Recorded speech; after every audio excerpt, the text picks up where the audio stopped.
우리 함께 사도신경으로 우리의 신앙을 고백하겠습니다. 나는 전능하신 아버지 하나님 천지의 창조주를 믿습니다. 나는 그의 유일하신 아들 우리 주 예수 그리스도를 믿습니다. 그는 성령으로 잉태되어 동정녀 마리아에게서 나시고 본디오 빌라도에게 고난을 받아 십자가에 못 박혀 죽으시고 장사된 지 사흘 만에 죽은 자 가운데서 다시 살아나셨으며 하늘에 오르시어 전능하신 아버지 하나님 우편에 앉아 계시다가 거기로부터 살아있는 자와 죽은 자를 심판하러 오십니다. 나는 성령을 믿으며 거룩한 공교회와 성도의 교제와 죄를 용서받는 것과 몸의 부활과 영생을 믿습니다. 아멘.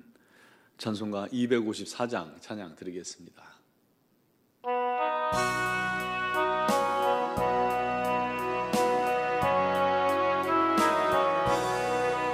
내 주의 보혈은 정하고 정하다. 내 죄를 정케 하신 주 날 오라 하신다. 내가 주께로 지금 가오니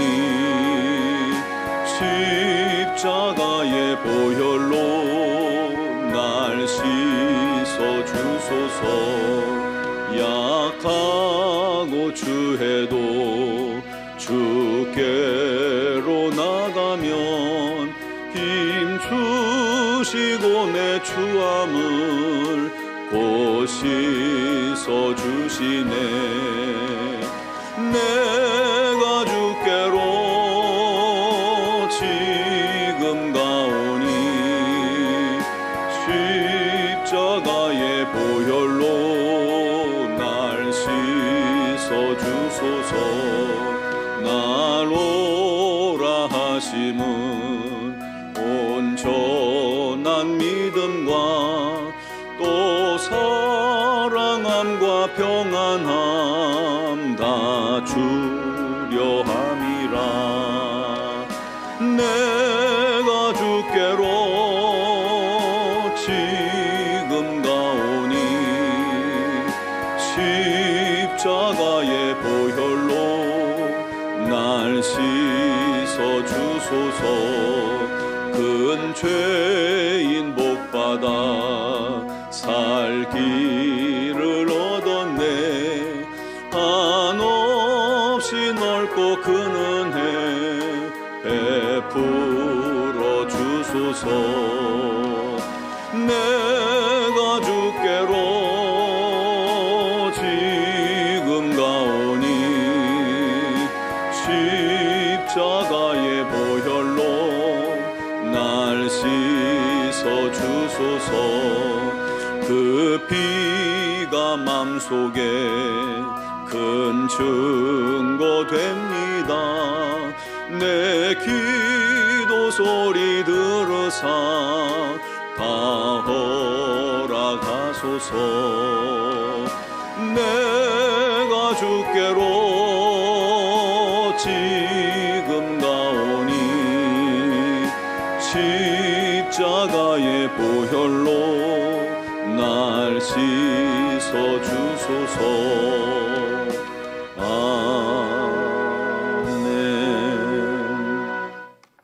오늘 말씀은 누가복음 23장 39절로 43절 말씀입니다.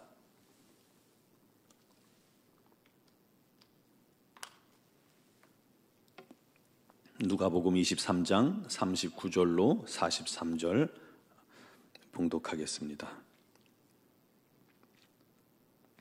달린 행악자 중 하나는 비방하여 이르되 내가 그리스도가 아니냐 너와 우리를 구원하라 하되 하나는 그 사람을 꾸짖어 이르되 내가 동일한 정죄를 받고서도 하나님을 두려워하지 아니하느냐. 우리는 우리가 행한 일에 상당한 보응을 받는 것이니 이에 당연하거니와 이 사람이 행한 것은 옳지 않은 것이 없느니라 하고 이르되 예수여 당신의 나라에 임하실 때에 나를 기억하소서 하니 예수께서 이르시되 내가 진실로 네게 이르노니 오늘 네가 나와 함께 낙원에 있으리라 하시니라. 아멘. 요즘 극장에서 파묘라는 영화가 인기몰이를 하면서 1,000만 관객이 돌파됐다고 그렇게 합니다. 영화 이야기를 하려는 것은 아니고 영화가 워낙 인기가 많다 보니까 파묘를 제작한 장재현 감독이 이제 유재석 씨가 나오는 유키즈란 프로그램에 나왔어요. 이런저런 이야기를 나누는 중에 영화 시나리오가 나오는 그 과정을 이야기하는데 거기에서 기억에 남는 말이 있어요. 좋은 시나리오는 작가가 하루 종일 골방에 앉아서 글만 쓴다고 해서 나오는 게 아니라는 거예요. 순간순간의 만남을 통해서 나온다는 것입니다. 즉 삶의 현장에서 순간순간 언제일지 모르지만 순간에 만나는 어떠한 만나고 경험되는 상황과 이미지에서 시나리오가 시작된다는 것입니다. 예를 들어서 이 파묘라는 영화는 이 감독이 어렸을 때 이장하는 모습을 지켜보면서 그때의 기억으로 시나리오가 제작된 거라고 합니다.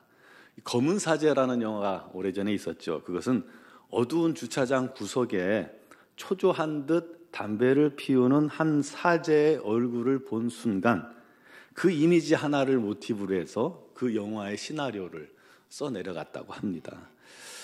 그러고 보면 작곡가들이 히트곡을 데이트를 친 그런 곡을 작곡할 때도 그 사연을 보면 어느 날 갑자기 영감이 팍 떠오르거나 또 어떤 차를 타고 가다거나 어떤 사람을 만났을 때 그 느낀 어떤 감정, 그때 느낀 어떠한 영감을 하던 일을 멈추고 순식간에 10분 만에 또는 5분 만에 쓴 것들이 그렇게 공전의 히트를 치는 히트곡이 되었다고 합니다.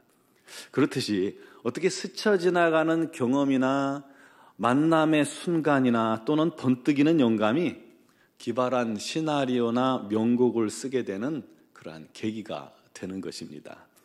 여러분, 우리가 구원받은 것도 구원을 위해 우리가 작정하고 금식하고 기도하고 준비해서 마치 자격증을 따듯이 받은 것이 아니잖아요. 우리가 구원을 그렇게 받았습니까? 믿음을 위해 성경 많이 읽고 연구하고 지식을 쌓아서 마침내 지식이 내 안에 딱 들어온 뒤에 드디어 내가 구원받았다라고 여러분 그렇게 주장합니까? 아니잖아요. 어느 순간 우리가 주님과의 만남을 통해서 주님께서 우리의 마음을 툭하니 건드려 주시고 강팍해진 마음을 우리 주님께서 툭 건드려 깨트려 주시고 그를 통해서 우리가 진리를 깨닫고 회개하고 주님을 믿게 된 것 아닙니까? 제가 학생 때 교육 목사님 이야기를 가끔 하죠. 빚 받으러 온 아줌마에 이끌려서 마치 교회에 질질질 끌려오다시피 했는데 그렇게 교회에 나왔다가 그곳에서 예수님을 만나 찬양 사역자가 되었고 나중에는 목회자가 되었습니다.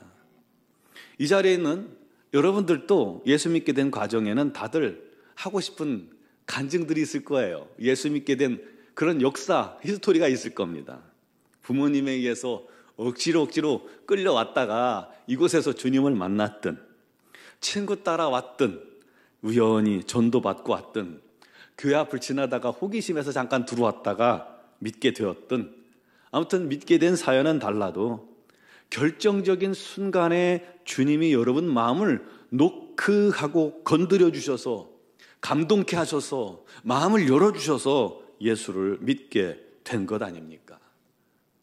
그러고 보면 우리가 예수 믿은 것은 오로지 은혜입니다.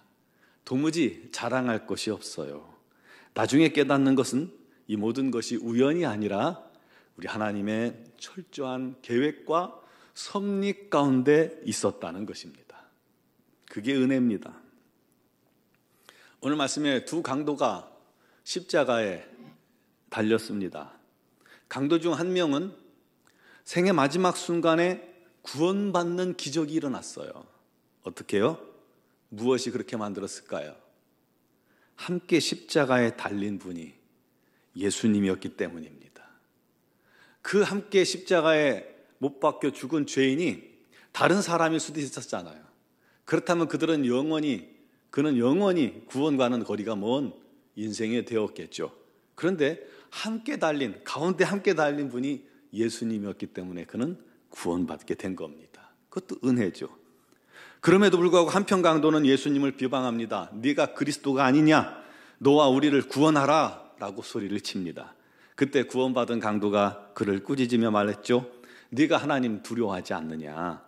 우리가 행한 일에 대한 상당한 보응을 받는 것이니 당연하거니와 이 사람이 행한 것은 옳지 않은 것이 없느니라. 이 강도가 예수님을 잘 주목하고 있었던 것 같아요. 비록 죄인이지만 말이죠. 그러면서 그가 이렇게 말합니다. 예수여, 당신의 나라에 임하실 때 나를 기억하소서. 이미 함께 달린 예수님을 향해서 마음문이 열린 거예요. 그때 놀랍게 우리 주님께서 말씀하셨습니다. 내가 진실로 너희에게 이르노니 오늘 네가 나와 함께 낙원에 있으리라. 놀라운 은혜가 그 순간 이 십자가에서 끔찍한 사형틀 위에서 놀라운 하나님의 은혜가 임한 겁니다. 여러분, 하나님의 은혜는 장소에 구분이 안 됩니다. 끔찍한 형틀 위에서도 하나님의 놀라운 구원의 은혜가 임한 겁니다. 오늘 나와 함께 낙원에 있으리라. 이게 웬 은혜입니까? 내가 살려줄 테니까 지금부터 3일 금식하며 회개하면 내가 구원해 줄게. 그러지 않으셨어요. 네가 거룩해지면, 선을 행해서 거룩해지면 구원해 줄게. 언제 그럴 시간이 있어요? 내일 구원해 줄게. 오늘 당장 죽는데 내일이 무슨 소용이 있어요? 근데 우리 주님께서는 가장 정확하게 말씀해 주셨습니다. 오늘 나와 함께 낙원에 있으리라. 우리 주님이 주시는 구원은 예약해야 되는 것도 아닙니다. 성경 공부해야 되는 것도 아닙니다. 주님을 믿고 영접할 때 즉시 오늘 그 순간 죄사함 받고 구원 받는 것입니다. 손양원 목사님이 이렇게 말했어요. 오늘만이 내 날이요, 주님 만날 준비는 오늘뿐이다. 그렇습니다. 주님은 십자가 위에서도 위대하고 놀라운 구원의 선포를 이루신 겁니다. 죽는 순간까지 한 영혼 구원하신 겁니다. 믿는 자는 오늘 당장 내 안에 거한다. 믿는 자는 오늘 당장 소속이 천국 시민 된다. 믿는 자는 오늘 당장 의인이 되리라. 믿는 자는 오늘 하나님의 자녀가 되리라 라고 말씀하신 겁니다. 어떻게 그럴 수 있습니까? 예수께서 그 사람을 하나 되게, 주님 품에 안아 주와 하나 되게 만드시기 때문입니다. 여러분, 우리도 강도 같은 자들 아닙니까? 거룩한 척, 지혜로운 척 해봐야 우리는 어리석은 죄인일 뿐입니다. 주 앞에 서면 우리는 눈을 들 수도 없고 고개를 들 수도 없는, 그래서 눈물 콧물 다 쏟으며 잘못했다고 빌고 또 빌 수밖에 없는 그런 죄인들입니다. 그러나 그런 우리를 주님은 구원하셨습니다. 우리를 만나주시고 우리를 불러주시고 우리 마음을 터치해 주시고 우리를 변화시켜 주시고 우리에게 구원받을 믿음을 주셔서 우리를 구원하신 겁니다. 그러므로 이제 우리도 구원받은 강도와 같다는 사실을 항상 잊지 맙시다. 항상 겸손합시다. 평생을 감사하며 우리 주님 내게 주신 그 은혜를 보답하는 마음으로 주님께 순종하고 예배하며 이웃을 섬기는 우리 모든 노원주와 함께 성도들이 되기를, 또 고난주간 이 한 주간 내내 우리 주님의 은혜를 더 깊이 묵상하며 감사하며 이웃을 향해 손을 내밀기를, 주의 복음을 증거하는 우리가 되기를 주님의 이름으로 축원합니다. 기도드리겠습니다. 사랑합니다. 찬양합니다. 그리고 감사합니다. 십자가에 죽을 죄인은 바로 우리요, 나요, 우리 모두인데 우리 주님께서 우리가 당할 그 형벌을 받으시고 우리가 못 박힐 그 자리에서 주님 못 박혀 주심으로 우리의 죄가 사함받고 우리가 나음을 입고 우리가 죄사함을 받고 우리가 하나님의 자녀가 된 것을 믿습니다. 그 놀랍고 큰 은혜를 우리에게 아낌없이 값없이 허락하셨사오니 이제 우리도 그 주님의 크신 은혜와 사랑 앞에 날마다 감사하며 무릎 꿇으며 주님의 은혜를 깊이 묵상하며 우리에게 주신 그 큰 은혜를 감격해서 또한 우리도 그 은혜를 나누는 자들이 되게 하여 주옵소서. 아버지 하나님, 교만하지 않게 해주시고 겸손히 섬기며 우리 하나님께 영광 돌리기 위해 살아가게 하시고 이웃을 섬기며 가정을 섬기며 자녀를 섬기며 우리 지체를 섬기는 믿음의 자녀들이 되게 하여 주시옵소서. 이 고난주간 우리를 위해서 고통당하시고 또 고난당하신 예수님을 깊이 깊이 묵상합니다. 아버지 하나님, 또다시 우리 주님의 깊은 은혜가 체험되게 해주시고 주님을 만나는 시간들이 되게 해주시고 아버지, 그동안 신앙에 연약했던 자들, 소홀했던 자들이 다시금 주의 놀라우신 은혜가 우리 주님의 사랑이 불일듯 일어나 주님을 뜨겁게 고백하며 감사하며 우리 하나님 뜻을 위해 살아가기로 결단하며 새로워지는 귀한 시간이 되게 하여 주시옵소서. 아버지 하나님, 오늘 이 새벽에도 우리 주님 여러 가지 사정과 형편을 아뢰는 자마다 우리 하나님께서 들으시고 회복의 은혜가 넘치게 해주시고 특별히 육신의 질고를 가지고 있는 모든 지체들을 위해 우리 하나님의 치유가 임하게 하옵소서. 주께서 채찍에 맞음으로 우리가 나음을 입은 줄 믿사오니 주님의 피가 우리 사랑하는 모든 성도들 병든 곳에 임하고 또 임하여서 그들이 온전한 회복이 임하는 귀하고 복된 한 주간 되게 하여 주시옵소서. 미얀마 영권 한인중앙교회도 우리 하나님의 크신 은혜, 십자가의 놀라운 사랑이 충만하게 넘치게 증거되어져서 많은 영혼들이 주 앞에 나오게 하시고 우리 선교사님들에게 건강과 지혜와 능력을 더하여 주옵소서. 오늘 이 새벽에도 믿음으로 간구하고 또 영상을 통해서 예배하며 간구하는 모든 기도에 우리 주님께서 역사하실 줄 믿사오며 예수 그리스도의 이름으로 기도드리옵나이다. 아멘.